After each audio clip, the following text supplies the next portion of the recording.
Hallelujah. धन्यवाद करते हैं आज के सुंदर दिन के लिए। प्रभु का धन्यवाद हो। परमेश्वर ने हमें आज का सुंदर दिन बख्शा। हम खुशी के साथ आज के दिन की शुरुआत करते हैं। यीशु के नाम से हम आज के सुंदर दिन की शुरुआत करते हैं। परमेश्वर ने हमें बड़े ही प्यार से अपने वचन समझाए हैं। प्रभु चाहते हैं कि हम वचनों को मानें और समझें, लेकिन कुछ लोग कुछ ज़्यादा ही खो जाते हैं। वो वचनों को तो ध्यान से सुनते हैं, लेकिन ज़्यादा सुनने की वजह से वो ये भूल जाते हैं कि प्रभु ने अपनी आज्ञाओं को हमें मानने के लिए दिया है। क्योंकि परमेश्वर सुनने वालों से प्रसन्न होते हैं जो बुद्धि की खोज में रहते हैं।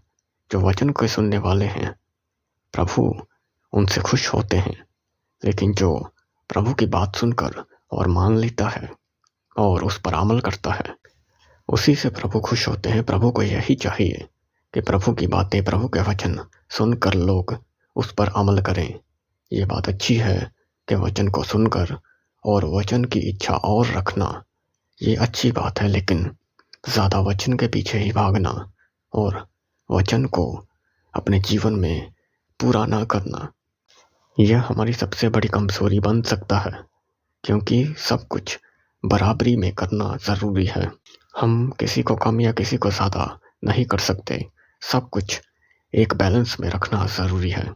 प्रेयर और वचन को पढ़ना और दान दशमांश देना, हमें सब कुछ एक बैलेंस में रहकर करना ज़रूरी है। हम अगर एक चीज़ के पीछे भागेंगे तो हम ज़रूर दूसरी चीज़ को पीछे छोड़ देंगे, जो कि अच्छी बात नहीं है। क्योंकि जिसने एक आज्ञा को लिखा, उसने दूसरी आज्ञा को भी लिखा है। तो इसलिए अगर हम जितना ज़्यादा वचन समझेंगे या दूसरों को समझाएंगे, हम अपने जीवन को उतना ही कमज़ोर कर देंगे। क्योंकि ज़्यादा वचनों को जानने वाला अक्सर खुद को चिंता में डाल देता है, क्योंकि वो सिर्फ शब्दों पर ध्यान देता है, लेकिन अपने जीवन में उन वचनों को पूरा नहीं करता। तो चलिए वचन में से पढ़ते हैं। मरकुस उसकी 12 उसकी 28। शास्त्रियों में से एक ने आकर उन्हें वाद विवाद करते सुना, और ये जानकर कि उसने कैसे सुंदर ढंग से उन्हें उत्तर दिया है, उससे पूछा, सबसे प्रमुख आज्ञा कौन सी है? तो प्रभु यीशु मसीह ने उन्हें उत्तर दे दिया। जो शास्त्री प्रभु की बात सुनकर प्रभु यीशु से सवाल पूछने आया था, प्रभु ने उन्हें उत्तर दिया।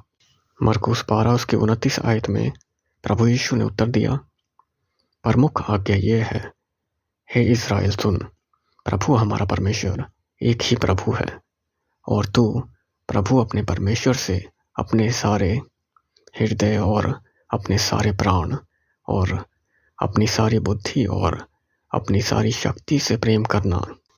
और 31 आयत में ऐसी ही दूसरी आज्ञा है, तू अपने पड़ोसी से अपने समान प्रेम करना।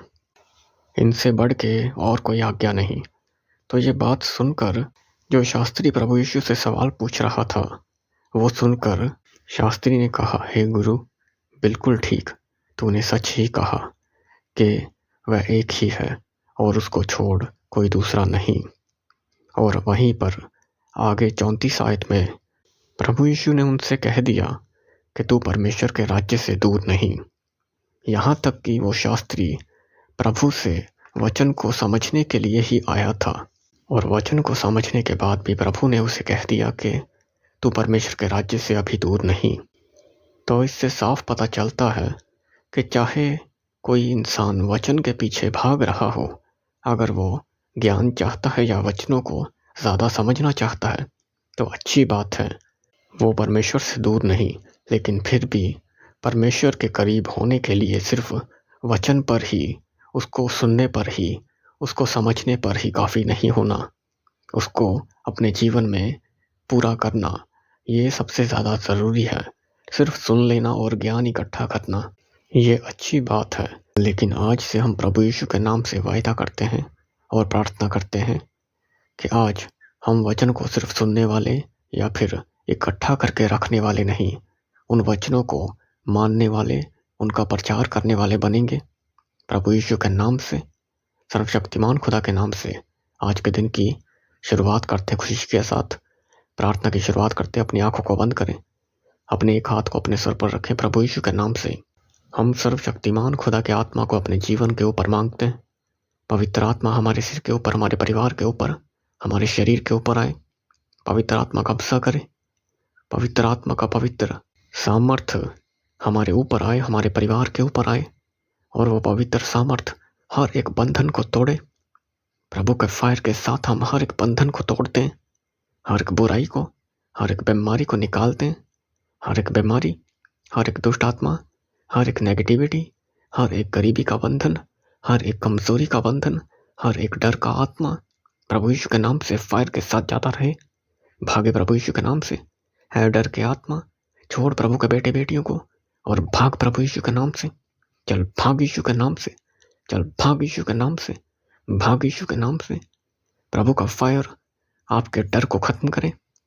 प्रभु का फायर आपके मन को शैतानी गिरे हुए कामों से अलग करे। आज प्रभु यीशु के नाम से आजाद हो जाओ हर एक बंधन से, हर एक डर के आत्मा से, हर एक एंग्जाइटी के अटैक से, हर एक जादू टोने से, हर एक कमजोरी के अटैक से आजाद हो जाओ। हर एक दुष्ट आत्मा से आजाद हो जाओ। इस प्रार्थना को सुनने वाले प्रभु के आत्मा को महसूस करें अपने जीवन के ऊपर, अपने शरीर के ऊपर, अपने सिर के ऊपर, अपने परिवार के ऊपर, अपने फाइनेंस के ऊपर, अपने आने वाले कल के ऊपर। प्रभु के आत्मा को महसूस करें। जितने लोग इस प्रार्थना को सुन रहे हैं, प्रभु का आत्मा आपके जीवन के ऊपर आए और आपका जीवन बदले, आपकी लाइफ बदले, और हर एक टेंशन, डिप्रेशन, हर एक मुश्किल प्रभु यीशु का नाम से जाती रहे। प्रभु के फायर से होकर जाती रहे। प्रभु का फायर हर एक टेंशन से आज़ाद करे, हर एक डिप्रेशन से आज़ाद करे, हर एक जादू टोने से आज़ाद करे, और हर एक टेंशन, हर एक नेगेटिविटी प्रभु यीशु के नाम से हमारा हिस्सा नहीं। हम तुझे निकालते अपने जीवन से, अपने परिवार से, अपनी लाइफ से। प्रभु यीशु के नाम से फायर के साथ भागे। हर एक डिप्रेशन, हर एक कमजोरी, हर एक नेगेटिविटी प्रभु यीशु के नाम से भागे। प्रभु का फायर हमारे जीवन के ऊपर आए, हमारे परिवार के ऊपर आए, और प्रभु के फायर से होकर हर एक नेगेटिविटी जाती रहे। हर एक नेगेटिव स्पिरिट, कमजोरी का, डर का, एंग्जाइटी का, बहकाने वाला, झगड़े वाला दुष्ट आत्मा जाता रहे फायर से, जाता रहे फायर से, जाता रहे फायर से। प्रभु का फायर हमारे जीवन में आए, हमारे परिवार में आए, और हर एक नेगेटिविटी जाती रहे। प्रभु का धन्यवाद करते हैं। प्रभु यीशु का धन्यवाद हो। हम अपने आप को, अपने परिवार को प्रभु यीशु खुदा तेरे पवित्र हाथों में देते हैं और विश्वास करते हैं कि ये प्रार्थना हमारे परिवार के लिए है, हमारी लाइफ के लिए है, और हम इस प्रार्थना से होकर खुशी को पा चुके, आनंद को पा चुके, हम अपनी बरकत को पा चुके, हम अपनी आशीष को पा चुके। धन्यवाद करते हैं और सब कुछ प्रभु यीशु खुदा तेरे पवित्र नाम से मांग कर कहते हैं, आमीन।